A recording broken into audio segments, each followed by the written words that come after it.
एक दुकानात नारळ घ्यायला गेलं, नारळ जिंदा डावलात. नारळ घ्यायला गेलं, नारळ घ्यायला गेलं तर त्याला एक जण दुकानदाराला म्हणलं केवढा हो? दुकानदार म्हणले 25 लाख. इतका माग? तो शेजारचा जोडीदार आला त्याचा, तो म्हणला काल शेला विकत घेतो, कोकणात फुकट. मग यानं डोकं वापरायचं की नाही, कोकणात जायचंय. जिंदाड कोकणात गेलं, नारळलाही झाडाला, हे झाडावर चढलं, फटका हाणला, सटकलं, लटकलं, खाली 200 फूट खड्डा. मग फुकट लटकलं का इकत? फुकट.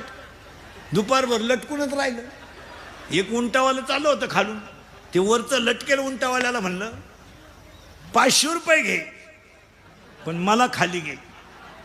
उंटावाला म्हणला फक्त तांगड्या धरायचे 500 आहेत ना.